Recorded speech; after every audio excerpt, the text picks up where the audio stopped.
ఇటీవల పవన్ కళ్యాణ్ గారు ఆయన కూర్చొని తాళ్ళు తీస్తా, నరాలు తీస్తా, రేఖలు లేకుండా నలుపుతా. ఏం సార్ పవన్ కళ్యాణ్ గారు, ఎవరిని నలుపుతారు? మీరు ఎందుకు చేస్తారు? అసలు నువ్వు ఇట్లా మాట్లాడడానికి కారణం ఏంది అని చెప్పి నేను అడుగుతాండా. నీ జోలికి మేము ఎవరం రాలేదే. రోజు కూర్చొని నీ ఇష్టానుసారము నీ ఇష్టం వచ్చినటువంటి బ్యాడ్ లాంగ్వేజ్తో నువ్వు కూర్చొని ఏదో పెద్ద రౌడీ మాదిరి తాట తీస్తా, తోలు తీస్తా.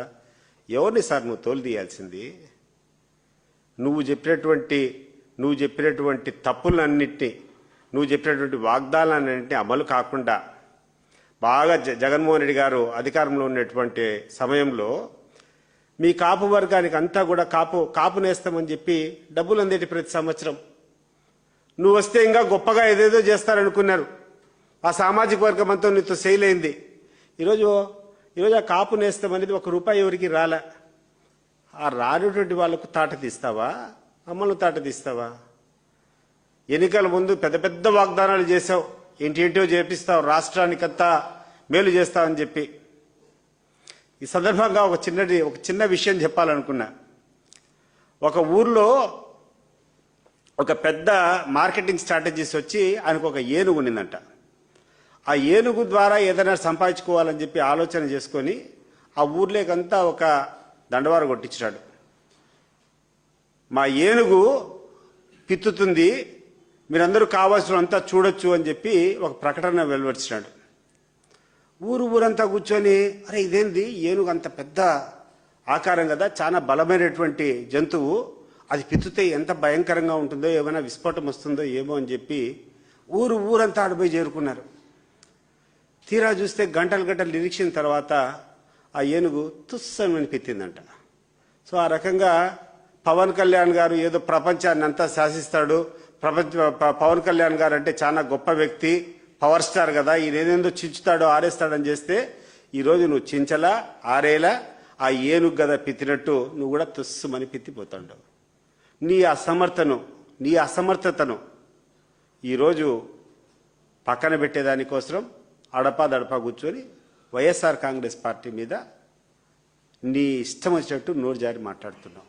ఈ అసమర్థ పాలన ఏం చేస్తున్నావు? ఈ రాష్ట్రానికి హ్యాపీగా కూర్చున్నావు, ఆ యొక్క విమానాల్లో కూర్చొని 2 వారాలకు వారానికి ఒకసారి వస్తావు.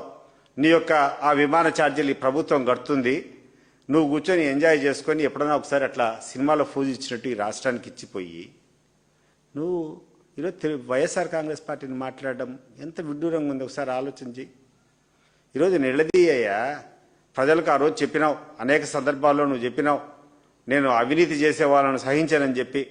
ఈరోజు రాష్ట్రంలో ఎక్కడ చూసినా అవినీతి విశృంఖలంగా ఏరులై, ఎవడు దోచింది వాళ్ళు దోచుకుంటా అంటారు. సామాన్య ప్రజలైతే చెప్పుకునేటువంటి పరిస్థితిలో లేరు.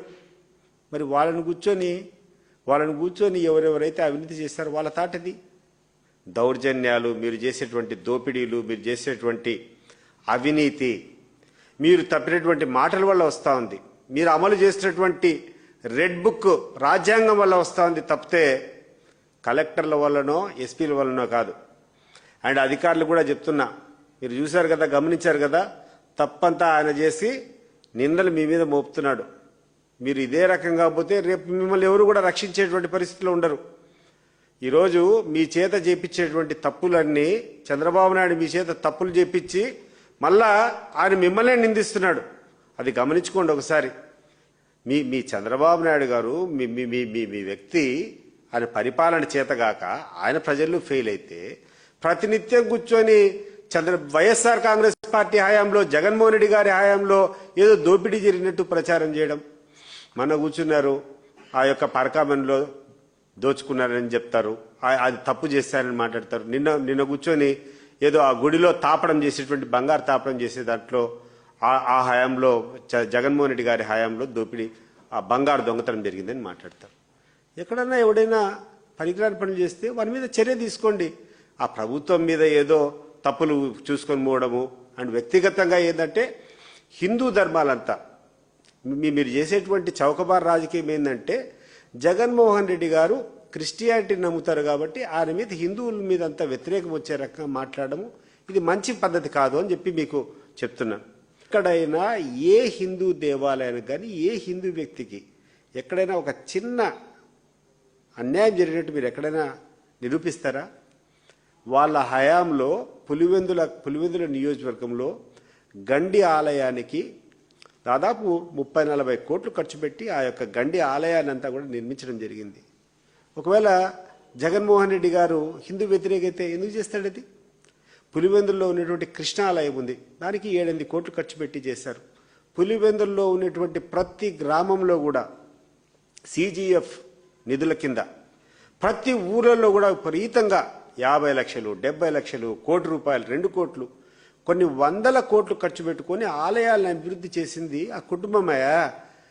వాళ్ళు ఏ మతమైనా కానీ, వాళ్ళు ఏ దేవుడైనా విశ్వసించని, ఒక్కరోజు కూడా ఒక్క హిందూ మతానికి చిన్న మచ్చ కూడా వాళ్ళు తీసుకొని వచ్చినటువంటి కార్యక్రమం చేయలే.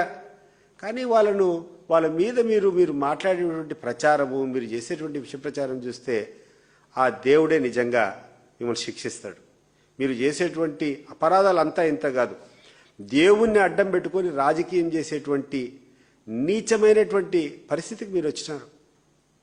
మీకు ధైర్యం ఉంటే, మీకులో నిజాయితీ ఉంటే రండి, మీరంతా ఎవరెవరైతే ఆయన మీద అభియోగాలు మోపుతున్నారో ఏ కార్యక్రమమైనా ఒక హిందూ ధర్మం నమ్మినటువంటి వ్యక్తికి కానీ, ఒక హిందూ ధార్మిక సంస్థకు కానీ, ఆయన జగన్మోహన్ రెడ్డి ద్వారా కానీ, వాళ్ళ కుటుంబ సభ్యుల ద్వారా కానీ ఎక్కడైనా ఒక చిన్న అపరాధం జరిగింటే మేము దేనికైనా సిద్ధం. కానీ దేవుణ్ణి అడ్డం పెట్టుకొని నీచమైనటువంటి రాజకీయాలు గడిపేటువంటి ప్రయత్నం చేస్తున్నారు కదా, ఆ దేవుడే మీకు సరైనటువంటి సమయంలో బుద్ధి చెప్తాడు.